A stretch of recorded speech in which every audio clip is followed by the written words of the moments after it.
untuk mengungkapkan banyaknya pahala yang menjadi penyebab ketinggian derajat.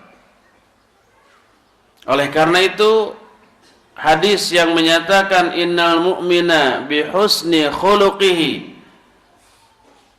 la yudriku darajatas shaimil qaim, sungguhnya seorang mukmin dengan kebaikan akhlaknya akan mampu mencapai derajat orang-orang yang saum dan orang-orang yang sholat. Maknanya akhlak yang baik bisa melahirkan pahala yang sama besar dengan pahala orang yang saum dan orang yang sholat. Oleh karena itu, maka derajatnya di akhirat sangat tinggi. Sebaliknya orang yang berakhlak buruk, derajatnya di akhirat sangat rendah. Sebagaimana sebuah hadis Nabi SAW bersabda, innal abda la yablughu bihusni khuluqihi azima darajatil akhirah wa syarafal manazil wa innahu la dha'iful ibadah wa innahu la yablughu bisu'i khuluqihi asfala darajatin fi jahannam. Seorang hamba dengan kebaikan akhlaknya akan mampu mencapai keagungan derajat di akhirat dan kemuliaan kedudukan di akhirat sekalipun ibadahnya lemah. Dan seorang hamba dengan keburukan akhlaknya menyebabkan dia terjerumus ke dalam tingkatan yang paling rendah di Jahannam. Ini menunjukkan bahwa akhlak yang baik akan menyebabkan dia menghasilkan pahala yang besar sehingga derajatnya tinggi, dan akhlak yang buruk menghancurkan, menghabiskan pahala. Nanti akan ada hadisnya. Menghabiskan pahala yang sudah ditumpuk-tumpuk, dikumpul-kumpul, digunduk-gunduk, habis oleh keburukan akhlak, akhirnya masuk ke dalam derajat yang terendah di dalam Jahannam.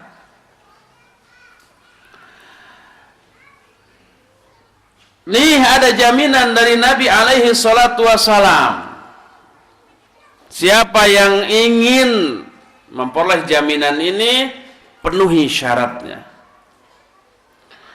Dalam salah satu hadis diriwayatkan oleh Imam Ahmad, oleh Imam Ibnu Abi Dunya, oleh Imam Ibnu Hibban dan Al-Hakim dengan sanad yang sahih, Nabi SAW bersabda,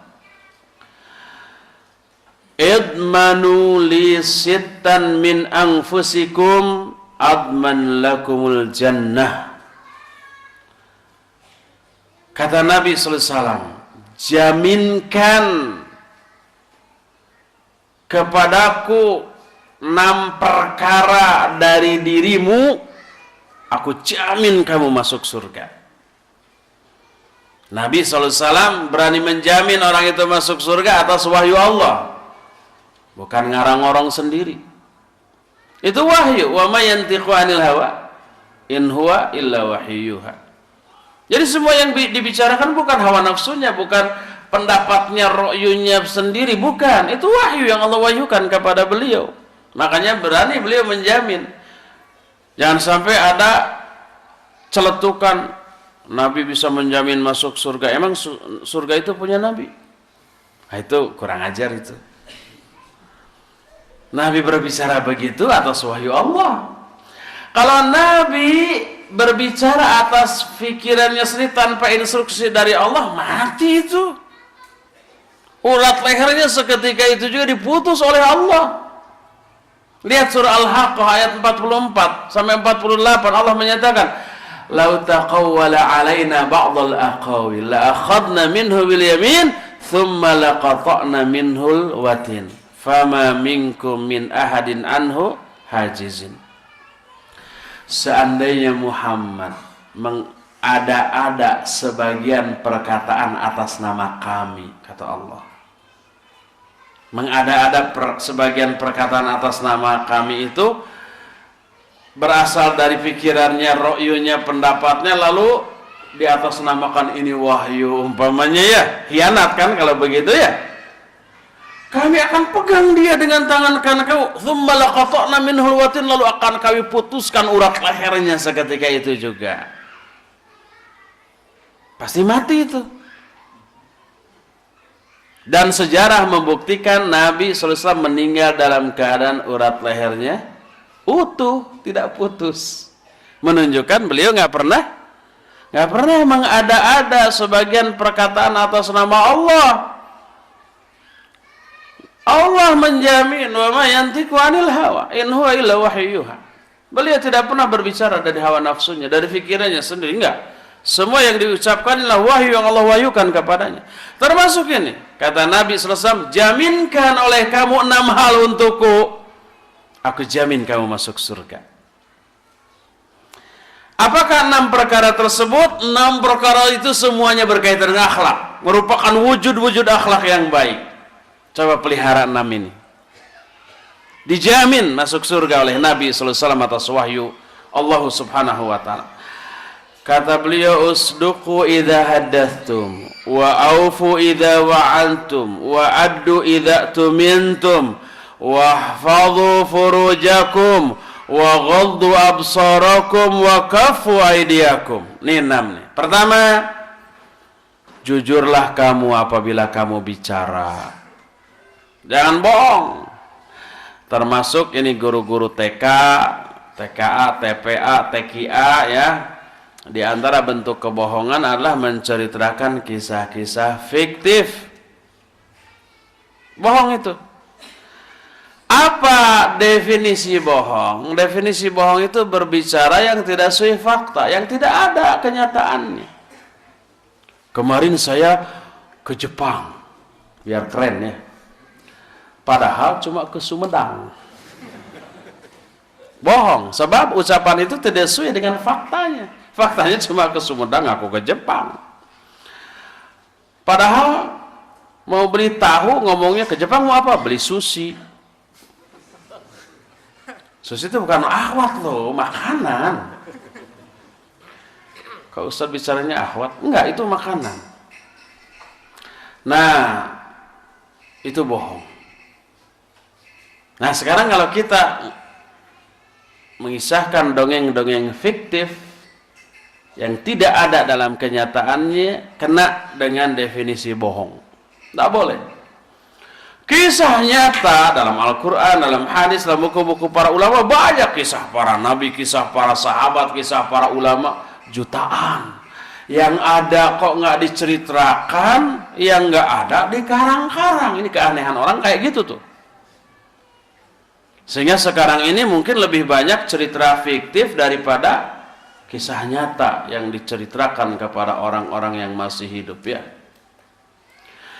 Kata Nabi SAW, pertama, jujurlah apabila kalian bicara. Kedua, laksanakan apabila kamu berjanji, tunaikan janjimu. Ketiga, tunaikan amanat-amanatmu bila kamu diberi amanat. Keempat, wahfadhu furujakum. Pelihara tuh farajmu. Ada 2 makna memelihara faraj. Pertama, jangan berzina, waliyadzubillah. Kedua, jangan diobral, diperlihatkan kepada orang lain yang tidak berhak untuk melihatnya. Kecuali kepada 2 orang yang boleh diperlihatkan. Pertama, ke istri sendiri ya. Kedua, ke siapa? Ke hamba sahaya. Lihat Al-Quran surah Al-Mu'minun ayat 6. Walladzina hum li furujihim hafidhun illa ala azwajihim aw ma malakat aymanuhum fa innahum ghairu malumin. Faman ibtagha wara'a dzalika fa ulaika humul adun.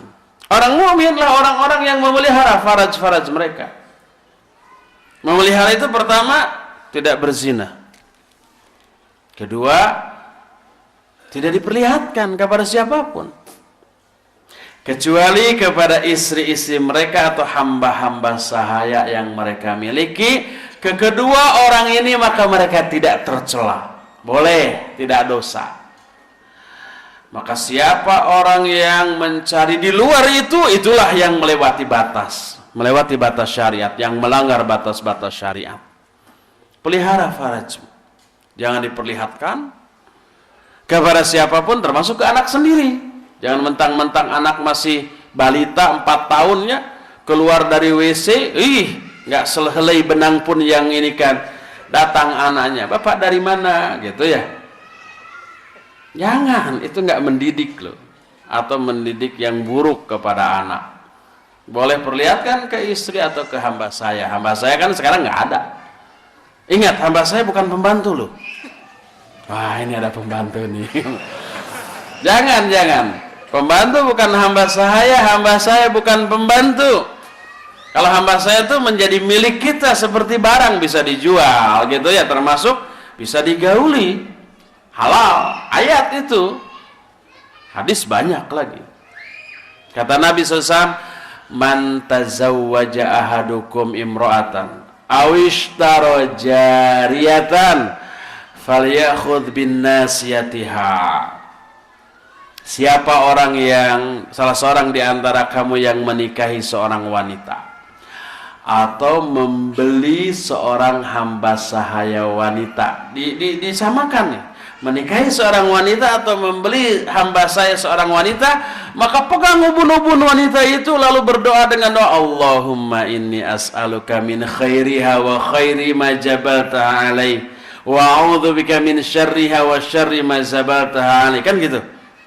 Doanya sama ke istri yang baru dinikahi dan ke hamba sahaya, karena statusnya sama, halal. Illa ala azwajihim aw ma malakat aimanuhum. Tapi sekarang hamba sahaya sudah nggak ada. Tapi kelak ada lagi di akhir zaman. Kita nggak tahu apa kita mengalami nggak. Mudah-mudahan enggak ya. Mudah-mudahan enggak. Keempat tadi wahfadhu furujakum ya. Kelima wa ghaddu absarakum, tundukkan pandanganmu. Dan yang terakhir yang keenam wa kaffu aydiyakum. Wa kaffu aydiyakum, tahan tangan-tangan kalian. Menahan dari apa? Dari menyakiti, dari mendolimi, dari menganiaya orang lain. Coba lihat, keenam perkara ini semuanya akhlak. Pertama, jujur dalam bicara. Kedua, menunaikan janji. Ketiga, menunaikan amanat. Keempat, memelihara faraj. Kelima, menundukkan pandangan. Keenam, menahan diri untuk tidak menyakiti orang lain. Semuanya akhlak. Kata Nabi SAW, siapa yang berani menjamin 6 perkara ini untukku, aku jamin dia dengan surga. Akhlak itu ternyata penyebab masuknya seorang ke dalam surga. Makanya Abu Hurairah radhiyallahu an menuturkan, suila Rasul sallallahu alaihi wasallam an aktsari ma yudkhilun nas al jannah. Nabi sallallahu alaihi wasallam ditanya tentang penyebab terbanyak masuknya manusia ke dalam surga. Beliau menjawab, taqwallah wa husnul khuluq. Takwa kepada Allah dan akhlak yang baik. Beliau pun ditanya tentang penyebab terbanyak masuknya manusia ke dalam neraka. Beliau menjawab, al-famu wal faraj. Mulut dan faraj. Mulut dengan cara berdusta, dengan cara menghina, melecehkan, menggelari gelar buruk, menggibahi,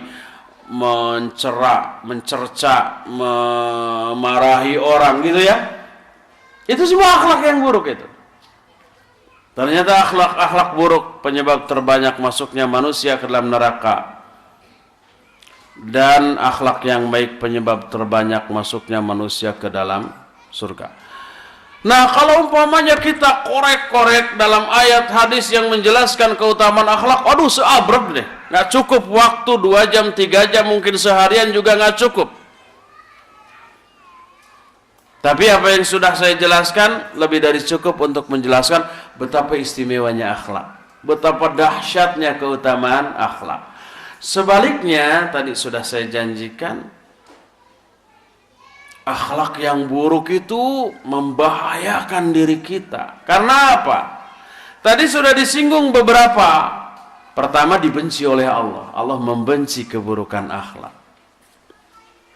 Kedua, dibenci oleh Rasulullah SAW dan menyebabkan kedudukannya di akhirat sangat jauh.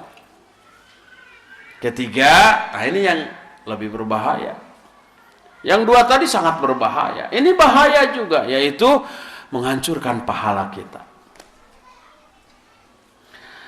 Terungkap dalam salah satu hadis, Nabi SAW dalam hadis sahih riwayat Imam Muslim dan Imam At-Tirmidzi pernah bertanya, Atadruna manil muflis? Tahu nggak kalian siapa orang yang muflis, orang yang bangkrut? Bangkrut itu kan biasanya istilah bagi para pedagang pebisnis ya. Bangkrut itu bukan sekedar dagangannya tidak laku, tapi apa? Modalnya juga habis. Modalnya juga habis. Kata orang Sunda, modiste. Modal ledis becus hente. Itu muflis. Bagi seorang mukmin, modal untuk hidup bahagia di akhirat pahala.